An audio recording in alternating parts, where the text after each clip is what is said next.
안녕하세요 여러분, 도케뮤직입니다. 어제 나스닥은 2.44% 그리고 S&P 500은 1.86%가량 하락하면서 대부분의 종목들이 조정을 받았는데요.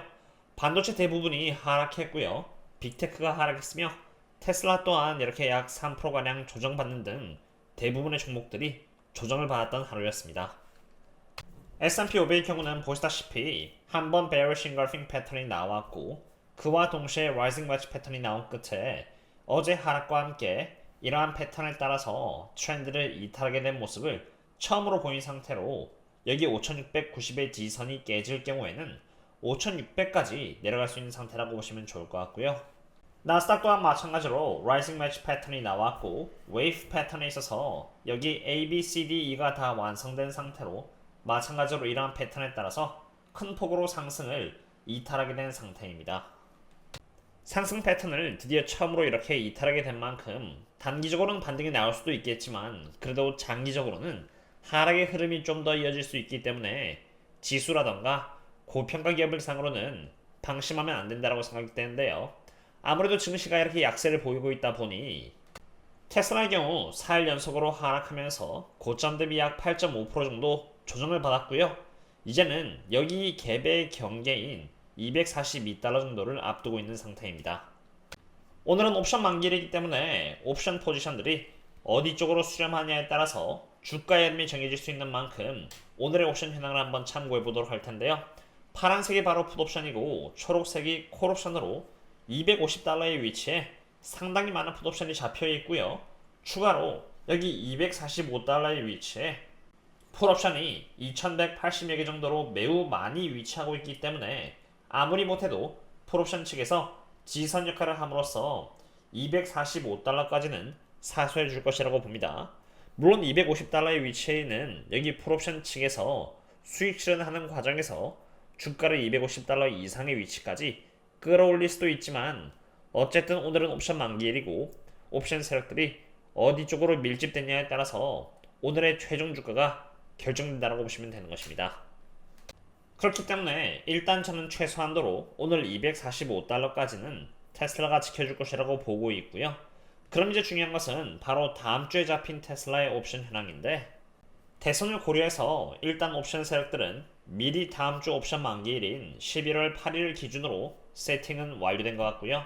11월 5일이 대선인 만큼 대선을 고려해서 미리 세팅을 해둔 것으로 보여집니다.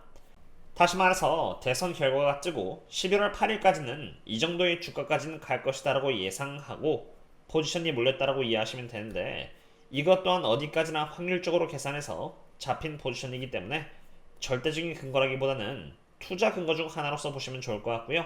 자세한 분석은 11월 1일 테슬라 데일리 업데이트에 있어서 매크로 vs 대선 부분에서 자세히 분석을 드려놓았으니 참고하시면 좋을 것 같습니다. 테슬라의 경우는 대선 결과에 따라서 영향을 받을 수도 있긴 하지만 지수에 의해서도 영향을 받는 만큼 매크로 측면에서 한번 바라보고자 하는데요. 오늘은 Change in Non-Farm Payrolls부터 Unemployment Rate와 Average Hourly Earnings 그리고 ISM 수치까지 정말 중요한 매크로 지표들이 다 나오는 날이고 이게 어떠한 결과를 보여주냐에 따라서 국채금리에 영향을 줄 수 있는 이벤트인 만큼 잘 바라봐야 하는데요. 지금 경기 침체에 대한 내러티브는 많이 지나갔고 최근 들어서 계속해서 경제 지표가 강하게 나옴에 따라서 인플레이션의 지점화의 가능성이 높아졌기 때문에 매크로의 결과가 높게 강하게 나온다면은 10년 국채금리가 상승을 하게 되고요. 그 과정 속에서 S&P 500은 이렇게 반대의 상반기에 있는 만큼 하방력을 받기 때문에 10년 국채금리의 움직임을 하나의 기준으로서 바라봐야 하는 것입니다. 특히나 10년 국채금리에서 정말 중요한 부분은 여기 4.3%라는 위치로 지금 4.293%의 위치에 있지만 과거 기준으로 10년 국채금리가 여기 이렇게 4.3% 이상 올라갔을 때마다 S&P 500은 꽤나 가판 조정이 이렇게 뒤따랐다는 것을 봤을 때 10년 국채금리가 이렇게 4.3%를 넘지 않는 것은 정말 중요한 것입니다. 오늘 밤 9시 반에 이러한 지표들의 결과가 발표될 예정인데요. 주가 흐름 메커니즘 측면에서 한 가지 말씀드리고 싶은 부분은 일자리 지표의 결과가 처음에 어떻게 나오든 간에 오늘 하루 단기적으로 주가가 상승할 확률이 매우 높은 상태입니다. 여기 파란색은 Implied Volatility로 옵션 세력들이 S&P 500을 상으로 주가 하락에 대비해서 미리 어제 하락에 해칭을 많이 해놓은 나머지 이렇게 프리미엄이 높아졌고요. 그 과정 속에서 S&P 500은 어제 주가가 반대로 이렇게 하방력을 받은 것인데요. 9시 반 일자리 지표가 나오면은 결과가 어떻게 되었든 간에 이러한 이슈가 해소가 되면서 해칭 의미가 사라지고 의미가 사라지는 과정에서 자연스럽게 프리미엄이 이렇게 녹아내리면서 기계적으로 S&P 500이 상승하는 모습을 보여줄 수 있다는 것입니다. 높이가 높은 만큼 반등을 보여줄 가능성이 높은 상태라고 보시면 됩니다. 하지만 여기서 조심해야 하는 것은 만약 오늘 이러한 움직임을 보여준다면 이러한 움직임은 펀더멘탈에 기초한 움직임이 아니라 단지 해칭되어 있는 부분이 풀리면서 보여지게 되는 그런 기계적인 움직임이라는 것입니다. 결국 중요한 것은 10년 국채금리의 흐름이 되겠고요. 만약 10년 국채금리가 4.3%를 넘어서 상승하는 모습을 보이게 된다면 4.5에서 4.6%까지도 갈 수 있기 때문에 언제 이러한 채권의 움직임이 증시로 한꺼번에 반영돼도 이상할 게 없는 상태이기 때문에 저라면 조심할 것 같고요. 그렇기 때문에 저라면 고평가를 받고 있는 반도체 쪽은 특히나 조심할 것 같습니다. 게다가 제가 또 다른 보조지표로 바라보고 있는 것은 CDX412 크레딧 인덱스인데 이 지표가 상승을 하면 긴축을 의미하는 것으로 반대로 증시는 하방력을 받게 되고요. 이 지표가 이렇게 하락을 하게 되면 그것은 완화로 반대로 증시는 이렇게 상승을 하게 됩니다.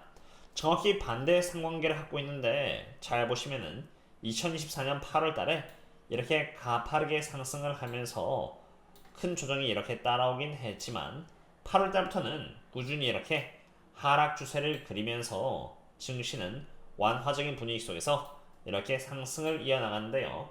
문제는 이 하락 트렌드가 이제 완전히 깨져버려서 이렇게 브레이크아웃 하게 되었다는 것입니다. 다시 빠른 속도로 CDX의 수치가 이렇게 여기서 아래로 내려가면서 하락 트렌드를 되찾지 않는 이상은 단기적으로 증시가 약간의 변동성을 보일지언정 이렇게 추세가 바뀐 상태가 계속 이어진다면 긴축적인 모습을 보일 것이고요. 그렇게 되면은 조정이 결국 뒤따라올 수 있기 때문에 지금은 특히나 고평가 기업을 상으로 공격적인 자세를 취하는 것보다는 적어도 한 발자국 멀리서 지켜보는 것이 낫다라고 판단이 됩니다. 테슬라는 하락하면서 이젠 여기 이 갭을 채울지 말지의 기로에 점점 당하고 있는 듯합니다. 매크로적으로 봤을 때 상황은 그렇게 좋은 편은 아니지만 일단 테슬라는 반도체만큼 고평가는 아닌 상태이고요.